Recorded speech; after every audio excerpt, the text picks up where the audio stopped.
Oke Bung, kita akan membahas alasan penghapus tindak pidana. Jadi alasan penghapus ini adalah alasan pembenar dan alasan pemaaf. Alasan pembenar adalah alasan jika seseorang itu melakukan tindakan melawan hukum yang diatur dan ketika melihat alasannya dalam melakukan tindakan itu, dia tidak dapat dimintakan pertanggungjawaban. Lalu yang kedua itu alasan pemaaf, bahwa alasan pemaaf ini ketika seseorang itu membuat suatu tindakan melawan hukum tidak bisa dipidana karena tidak dapat mempertanggungjawabkan apa yang dilakukan. Dalam alasan benar ada dua kategori menurut Utrecht, yaitu Overma dan Neustadt. Overma itu ada tiga pihak, tiga pihak, yaitu pelaku, korban, dan pemaksa. Nanti kita akan bahas. Lalu Neustadt yaitu paksaan kodrat dalam lingkungan manusia. Jadi Overma itu dalam diri, lalu Neustadt itu Overma itu tadi relatif, bahwa dan Neustadt ini relatif. Baru alasan pembenar itu seperti pada bentuk keadaan darurat, seperti pada pasal 48. Yang pertama, benturan antara dua kepentingan hukum, seperti misalnya tenggelamnya kapal dan dua orang di dalam kapal tersebut terombang-ambing di tengah laut. Hanya ada satu papan yang mampu menahan atau menyelamatkan. Satu papan itu hanya bisa menyelamatkan nyawa satu orang. Dengan sengaja kita mendorong satu orang lagi dengan sengaja supaya tenggelam. Jadi ini dikategorikan sebagai pembunuhan biasa yang tidak dapat dipidana. Baru yang kedua itu antara kepentingan hukum, benturan antara kepentingan hukum dan kewajiban hukum. Misalnya dalam kewajiban hukum, kita dipanggil sebagai saksi dalam suatu pengadilan, tetapi tidak dapat memberikan kesaksian karena kepentingan hukum kita. Misalnya kita sedang sakit jantung yang harus pengobatannya saat itu juga, maka kita tidak bisa dikenakan pidana oleh karena itu. Lalu yang ketiga itu benturan antara kewajiban hukum dengan kewajiban hukum. Ini misalnya seorang dokter militer. Seorang dokter sebagai seorang dokter wajib merahasiakan identitas dan riwayat pasiennya, yaitu seorang prajurit. Dan sebagai seorang tentara wajib mematuhi perintah jabatan dari atasannya yang mungkin meminta kepada dia untuk memberitahukan identitas dan riwayat penyakit pasiennya tersebut. Di sini dokter militer tersebut dapat memilih kewajiban hukum mana yang akan dilaksanakan dan tidak bisa dipidana. Lalu dalam alasan pembenar ini juga terdapat dalam pasal 49 ayat 1, yaitu tentang pembelaan. Syaratnya itu adalah pembelaan seketika datang dan perlunya pembelaan terhadap suatu serangan. Jadi definisi pembelaan itu selama kita tidak ada menerima serangan, bahwa kita tidak boleh menyerang. Syarat pembelaan itu serangan dari pelaku itu terhadap kita merupakan serangan yang melawan hukum. Lalu tiba-tiba atau si konyong-konyong, yang ketiga itu pembelaan yang kita lakukan itu harus seketika itu juga atau refleks. Misalnya seseorang memegang pisau ingin menyerang kita pada jarak 2 meter, dan kita dapat untuk mengelak. Maka misalnya seorang itu memegang pisau dan ingin membunuh kita pada jarak 1 meter, dan kita tidak dapat lagi melakukan untuk mengelak dari serangan itu, maka kita dapat untuk membela diri dengan menyerangnya balik, mungkin menyebabkan kematian kepadanya. Dan jika kita melakukan pada jarak 5 meter, kita ada kesempatan untuk kabur, kita mengelak dan mengambil pisau ke warung misalnya, lalu datang lagi untuk menyerang si pelaku tersebut, itu bukan dikategorikan lagi sebagai pembelaan. Lalu yang keempat itu, pembelaan itu dilakukan terhadap tubuh, harkat dan martabat benda, baik benda kita sendiri, baik kepunyaan kita maupun orang lain. Harkat kehormatan ini menyangkut kehormatan seorang perempuan. Lalu yang ke 5, dalam pembelaan ini harus diperhatikan itu subsidiaritas, yaitu seimbang. Misalnya seseorang ingin membunuh seorang polisi dengan menggunakan pisau, dan seorang polisi tersebut bisa jika seorang polisi itu membela dengan menggunakan pistol dan menembak, itu merupakan pembelaan yang tidak seimbang, dan pembelaan itu harus proporsional antara kepentingan hukum yang dibela dengan kepentingan hukum yang dilanggar. Lalu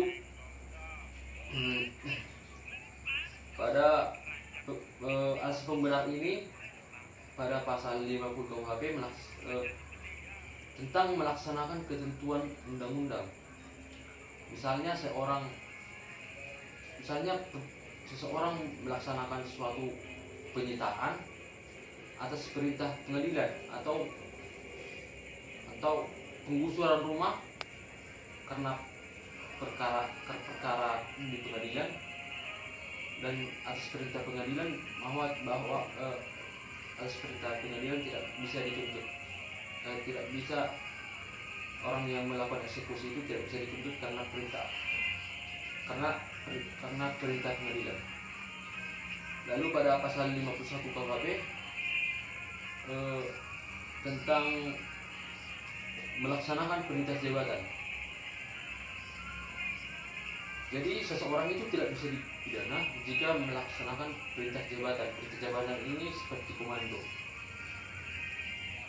Seperti pada contohnya, dalam perintah jabatan ini harus pihak yang berwenang dalam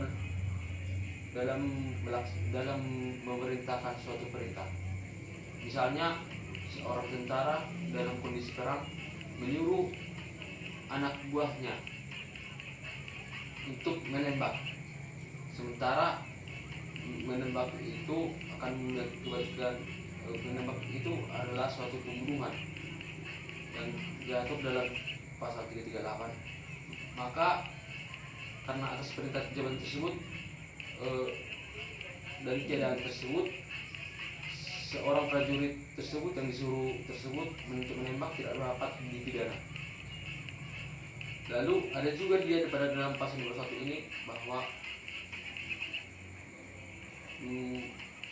kita tidak dapat dipidana dalam melaksanakan tugas atas perintah jabatan yang tidak berwenang dengan syarat dengan etikat baik. Jadi misalnya kita itu mendapatkan suatu perintah dan perintah itu adalah tugas dan kewajiban kita, maka tetapi perintah tersebut bukanlah perintah yang sah.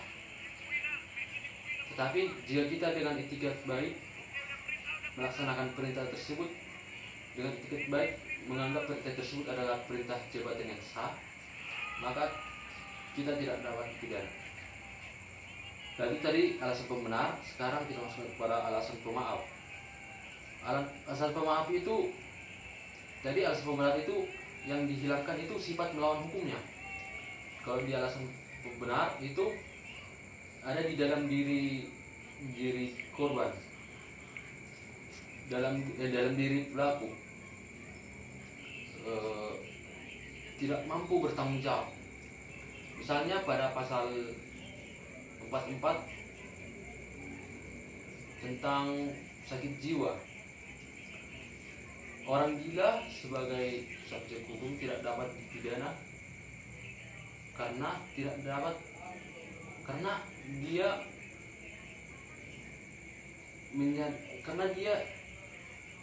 dapat insaf dan tidak tahu apa yang diperbuat dan akibat perbuatannya. Jadi dia itu dalam melakukan tindak pidana mendapat diampuni karena alasan penghapus dihapus tidak pidananya karena alasan pemaaf. Lalu perlu diketahui bahwa orang gila ini yang melakukan tindak pidana tersebut akan dibuat ke rumah sakit jiwa dalam kurun waktu 1 tahun. Dalam kurun waktu 1 tahun ini adalah masa percobaan, di mana tujuannya untuk mengetahui apakah orang gila tersebut akan sehat kembali atau akan tetap gila. Jika sehat kembali akan dapat diminta pertanggungjawabannya. Lalu dalam pasal 48 itu tadi pasal 48 itu ada 2 bagian. Tadi yang pertama itu nustats yang sudah saya jelaskan tentang keadaan darurat, baru yang kedua ini overma dalam alasan pemaaf. Overma itu seseorang terpaksa seperti pada pasal 48, seseorang terpaksa melakukan suatu delik karena suatu paksaan atau tekanan, dan ini bersifat relatif. Kenapa dikatakan bersifat relatif? Karena si korban ini dapat dalam tekanan tersebut dapat memiliki beberapa pilihan untuk dilakukan. Misalnya A menodong B dengan menggunakan senjata dan menyuruh B untuk menganiaya si C. B dalam keadaan ditolong tersebut mendapat 2 pilihan, yaitu melawan si A yang menodongnya dengan pistol. Yang kedua itu menuruti kemauan si A karena dia dalam keadaan bahaya. Dalam normalnya si B ini mengikuti perintah si A, karena dia sudah ditodong, yang secara logikanya tidak tidak bisa secara tidak akan ada perlawanan yang berarti. Artinya dia sudah sangat terdesak. Beda hanya jika si A ini hanya dengan ancaman akan mungkin dengan sebuah tangan kosong menyuruh si B untuk mengenai si C, itu normalnya si B dapat melawan si A dan tidak dapat dibenarkan, tidak dapat perilaku si B ini tidak dapat dimaafkan. Jadi konteks dia cerita di awal tadi bisa dimaafkan. Lalu pada bagian pasal 49 tentang alasan pemaaf itu di ayat 2, pembelaan terpaksa tapi berlebihan. Ini biasanya karena trauma. Orang tersebut dalam keadaan trauma. Misalnya ada suatu peristiwa pencurian, perampokan di rumahnya, yang dimana perampok ini membunuh seorang temannya dengan menggunakan sajam dulu dan terulang lagi di rumahnya, dan tiba-tiba perampok itu mungkin memegang dekat dengan jaraknya dengan perampok sangat dekat, dan dia dalam guncangan jiwa karena trauma dapat membunuh si perampok dan dia tidak dapat dipidana. Baru alasan penghapus tindak pidana itu karena hapusnya kewenangan dalam menuntut. Yang pertama itu delik aduan,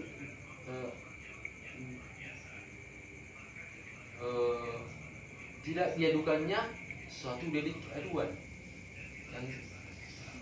yang kita tahu delik aduan itu harus dilaporkan. Baru ada pula itu yang kedua itu nebis in idem dalam pasal 6, bahwa seseorang itu tidak boleh diadili 2 kali atau lebih. Ada suatu kasus bahwa seseorang itu menganiaya 3 orang, misalnya A, B, C, dan yang menganiaya ini si X. Dia pada tahun ini dituntut oleh si A, setelah bebas dituntut lagi si B, lalu setelah habis kurungannya dituntut lagi oleh si C. Hal itu merupakan suatu kesalahan dalam sistem hukum. Yang ketiga itu mati, jelas siapa lagi mau dituntut kalau pelakunya sudah mati. Yang keempat itu daluarsa dalam pasal 78. Jadi kewenangan menuntut ini yang mungkin tergantung pada tindak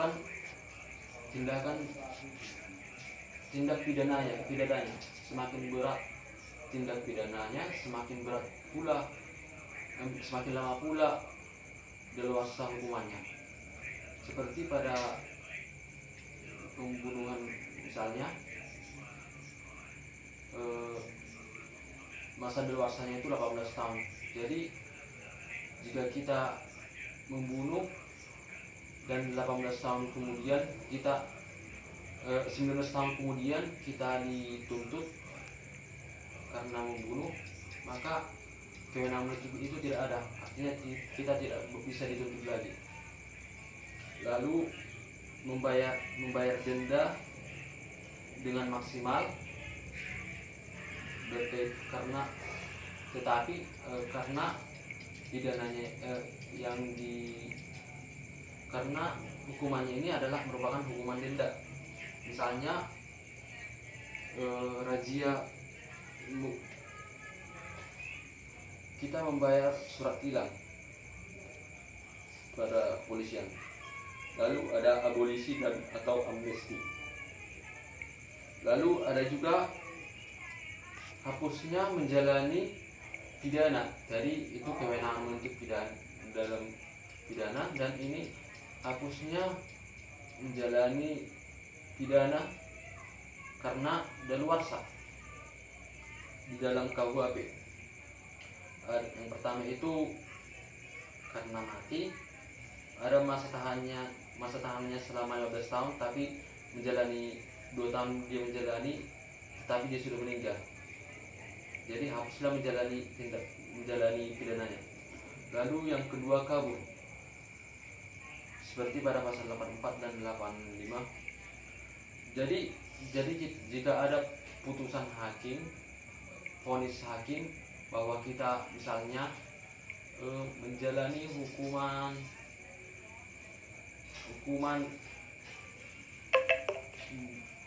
beberapa tahun, tapi kita kabur, maka semenjak putusan itu diketok atau diputuskan, sejak itu juga berlaku tenggat waktunya, dan daluarsa menjalani hukuman ini cenderung lebih lama daripada daluarsa dari kewenangan menuntut. Pelanggaran hukum, misalnya dalam daluarsa menjalani hukuman, kalau kita melakukan tindak pidana pembunuhan, tidak ada daluarsanya dalam menjalani hukuman. Lalu dalam kejahatan pelanggaran yang diatur pada buku 3 KUHP, kita tidak masa tahanan kita daluarsanya itu selama 2 tahun. Lalu kalau kejahatan itu yang diatur dalam buku 2 KUHP, bahwa masa tahanan kita itu ditambah sepertiga.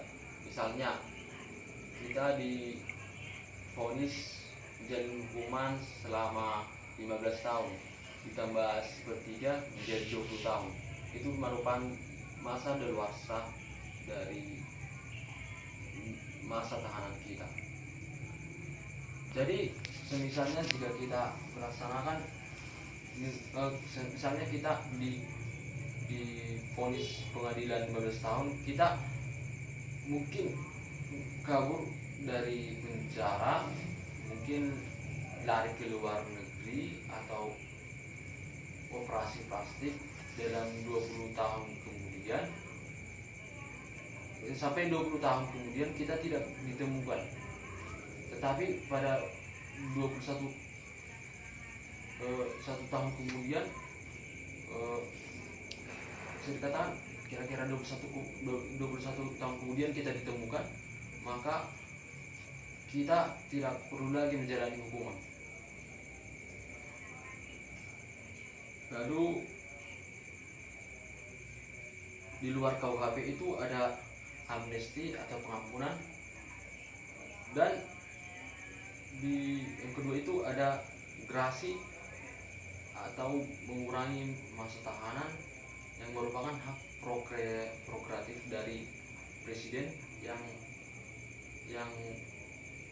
mempertimbangkan pertimbangan Mahkamah Agung. Oke, demikianlah. Terima kasih. Leling bang.